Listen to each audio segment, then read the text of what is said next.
आप देख रहे हैं आज तक, मैं हूं आपके साथ नवजोत रंधावा। बड़ी खबर आ रही है, शुभेंदु अधिकारी ने टीएमसी के सभी पदों से इस्तीफा दे दिया है। बड़ा झटका टीएमसी को, क्योंकि शुभेंदु अधिकारी ने टीएमसी के सभी पदों से इस्तीफा दे दिया है।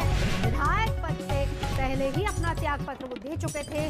चुनावों से पहले ममता बनर्जी के लिए ये एक बड़ी मुश्किल। लगातार ममता बनर्जी इस मामले को लेकर कहती आई हैं कि उन्हें कोई फर्क नहीं पड़ता, बरगद का पेड़ है टीएमसी, एक दो के जाने से कोई फर्क नहीं पड़ेगा, लेकिन इसका असर सीधे सीधे चुनावों पर होगा। टीएमसी के सभी पदों से शुभेंदु अधिकारी ने इस्तीफा दे दिया है। ये एक बड़ा झटका। इसके अलावा नाराजगी लगातार कई और नेताओं की सामने आ रही है। ममता बनर्जी के लिए बड़ा चैलेंज। सबसे पहली बात अपने, जो कि नाराज होते जा रहे हैं। दूसरा बीजेपी। सीधा चलेंगे मनोज्ञा इस वक्त हमारे साथ जुड़ चुके हैं। मनोज्ञा, क्या अपडेट?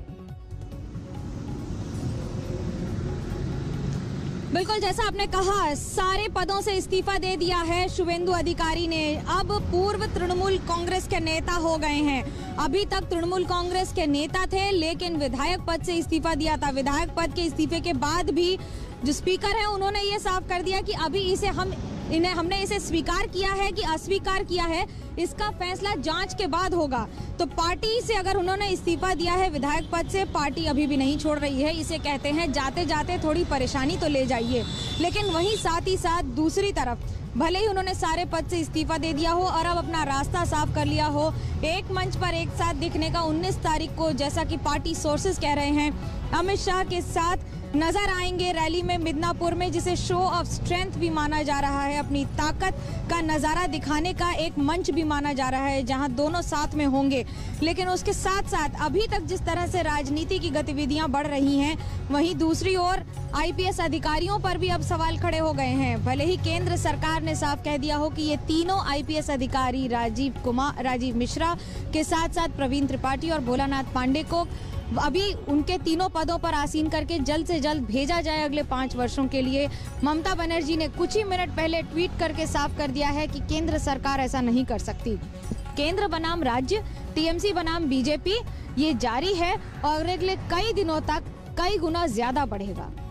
वो तो दिख ही रहा है, क्योंकि पिछले कई दिन से लगातार मनोज्ञा जारी भी है। लेकिन इस बीच शुभेंदु का जाना खास तौर पर टीएमसी के लिए और ममता के लिए कितना बड़ा झटका होगा? बहुत बड़ा झटका होगा। अगर कोई व्यक्ति आपके साथ 10 वर्षों तक जुड़ा हो और वो सबसे बड़े आंदोलन का हिस्सा रहा हो, भले ही चेहरा ना रहा हो, लेकिन ये सब जानते हैं कि सांगठनिक शक्ति जो शुभेंदु अधिकारी के पास है या अधिकारी परिवार के पास है, 30 वर्षों से उन्होंने लगातार काथी म्यूनिसिपैलिटी पर राज किया है। वो भले ही शिशिर अधिकारी हूँ, दिव्येंदु अधिकारी हूँ, शुभेंदु अधिकारी हूँ, एक ऐसा परिवार जो मिदनापुर में, जिसे पूर्व मिदनापुर में किसी भी तरह के इंट्रोडक्शन की जरूरत नहीं है, किसी पहचान की जरूरत नहीं है, परिवार ही उस जिले की पहचान है।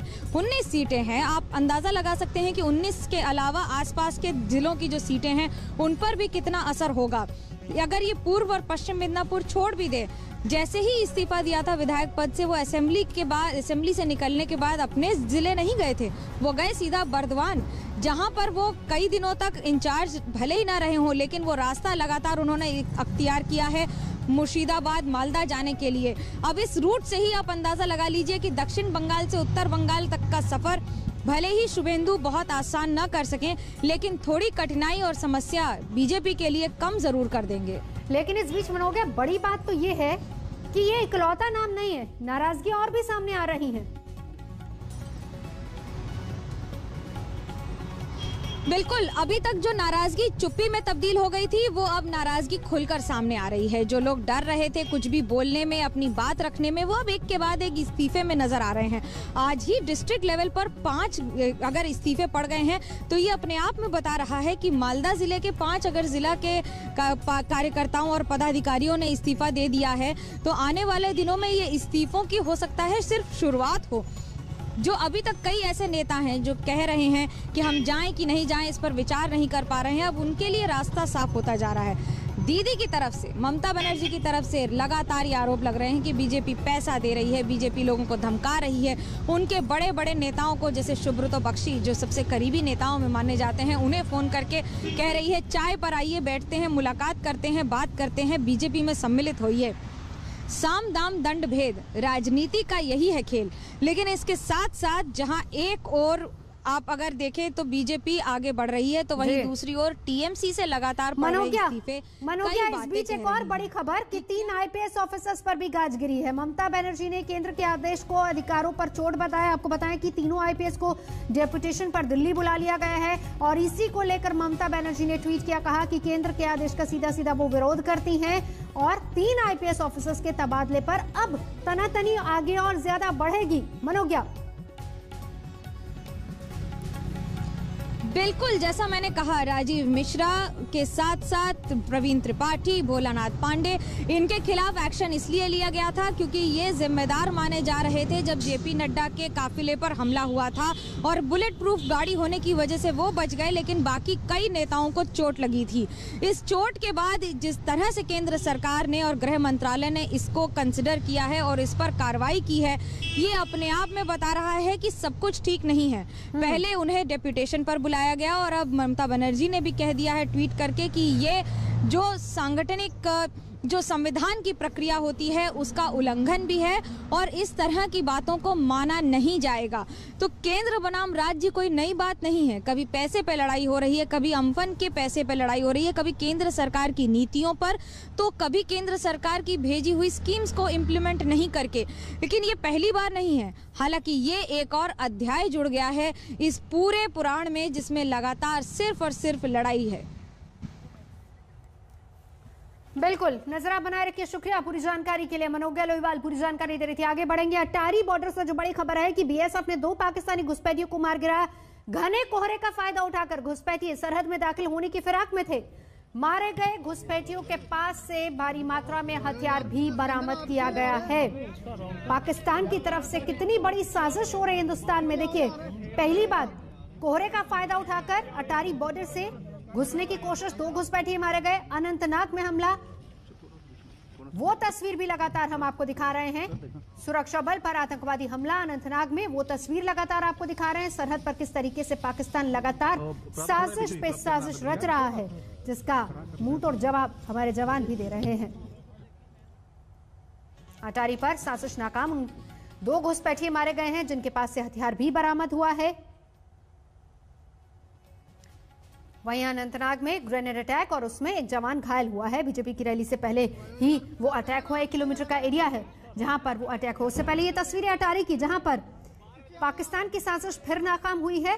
कोहरे का फायदा उठाकर अटारी सीमा से हिंदुस्तान की तरफ दाखिल होने की कोशिश हो रही थी, लेकिन बीएसएफ ने इस साजिश को नाकाम किया। न सिर्फ दोनों घुसपैठियों को ढेर किया, बल्कि उनके पास से हथियार भी बरामद किए गए हैं। एक बार फिर से पाकिस्तान बेनकाब। रात को 3 जगह पर हमारे ऑपरेशंस हुए हैं और एक में 2 आर्म्ड इंट्रूडर्स को बीएसएफ ने न्यूट्रलाइज किया है और दोनों ऑटोमेटिक हथियारों से लैस थे। और 2 जो ऑपरेशंस हुए हैं उसमें स्मगलिंग को हमने अटेम्प्ट को फाइल किया है। एक जगह पे 3 केजी स्मगलिंग हिरन सीज की गई है और दूसरी जगह पे 2 केजी हिरन सीज की गई है। सतेन हमारे साथ इस वक्त जुड़ चुके हैं। सतेन, 3 ऑपरेशन और तीनों में सफलता मिली है बीएसएफ को। लेकिन अब जो सबसे पहले मैं आपको बता दूं कि ये जो मौसम बदला है, इस मौसम के बदलने की वजह से घना कोहरा जो है सरहदी इलाकों में छाया हुआ है और अक्सर जब भी पाकिस्तान को मौका मिलता है तो इस तरह की हरकतें वो मौके का फायदा उठाकर करते हैं। और इस बार भी बीएसएफ पहले से अलर्ट थी और 3 ऑपरेशन ये बीएसएफ ने किए हैं। एक मंगलवार की रात को और 2 कल, जिनमें 2 पाकिस्तानी घुसपैठिए मारे गए हैं और इनसे 2 राइफल 90 राउंड की और 3 मैगजीन, 1 पिस्तौल और 1 प्लास्टिक का पाइप और 5 किलो हेरोइन बरामद हुई है, जिसकी इंटरनेशनल मार्केट में 25 करोड़ की वैल्यू है। तो कुल मिलाकर पाकिस्तान की ये जो हरकतें हैं वो कहीं ना कहीं हर उस मौके को तलाशती है और अब घने कोहरे का फायदा उठाकर ये जो है घुसपैठ भारत में कराना चाहते थे, जिसको बीएसएफ ने नाकाम किया है। नवजोत, बिल्कुल, उनसे हथियार और नशीले पदार्थ हेरोइन भी बरामद हुई। सतेन हमारे सहयोगी जानकारी दे रहे थे। ये तस्वीरें हथियारों की जो कि बरामद किए गए हैं उन दोनों घुसपैठियों से जो कि अटारी की तरफ से हिंदुस्तानी सीमा में दाखिल होने की कोशिश कर रहे थे। आपको बताएं कि पहाड़ों पर बारिश, इसका असर मैदानी इलाकों में, घना कोहरा और इसी कोहरे का फायदा उठाकर घुसपैठिए कोशिश कर रहे थे हिंदुस्तान की सीमा में दाखिल होने की, लेकिन बीएसएफ के जवानों ने इस कोशिश को नाकाम किया, दोनों घुसपैठियों को मार गिराया है। इस बीच पाकिस्तान की दूसरी साजिश अनंतनाग के बिजबेरा में, जहां पर सुरक्षा बलों के जवानों पर ग्रेनेड से हमला हुआ और इस हमले में एक जवान घायल हो गया है। हमलावर की तलाश अभी की जा रही है क्योंकि पूरे इलाके की घेराबंदी कर ली गई है। यह हमला बिजबेरा में बीजेपी की रैली से ठीक पहले हुआ है और जो इलाका जहां पर हमला हुआ है वो ठीक 1 किलोमीटर दूरी पर ही है। रैली को शाहनवाज हुसैन ने ही संबोधित करना था। बिजबेरा जम्मू कश्मीर की पूर्व सीएम महबूबा मुफ्ती का गृह शहर माना जा रहा है।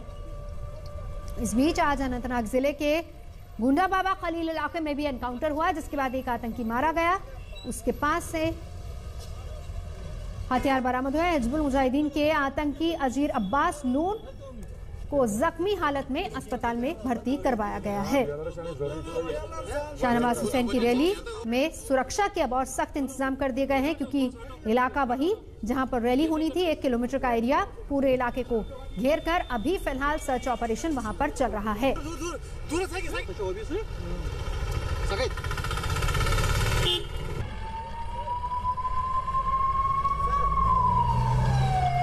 ये तस्वीरें अनंतनाग में सुरक्षा बलों पर आतंकी हमला, जिसमें एक जवान घायल हुआ है। पूरे इलाके को सुरक्षा बलों ने घेर लिया है। क्या और आतंकी वहां पर छिपे हो सकते हैं, इसकी तलाश भी लगातार की जा रही है। इस बीच क्योंकि आज रैली होनी थी डीडीसी चुनावों को लेकर शाहनवाज हुसैन की, तो इसी के मद्देनजर हालांकि तैयारियां कल से ही पुख्ता कर ली गई थी। कल शाम से ही अतिरिक्त सुरक्षा बलों को वहां लगा दिया गया था। बावजूद उसके ये जो तस्वीरें हम आपको दिखा रहे हैं, 1 किलोमीटर रैली स्थल से 1 किलोमीटर दूरी पर यह हमला हुआ है। इसके बाद से फिर से सुरक्षा और कड़ी कर दी गई है। नमस्कार, मैं हूं अंजना ओम कश्यप। हमें उम्मीद है ये वीडियो आपको पसंद आया होगा। लेटेस्ट खबरों के लिए यूं ही देखते रहिए आज तक और इस वीडियो के पसंद आने पर लाइक, शेयर एंड सब्सक्राइब करना ना भूलें।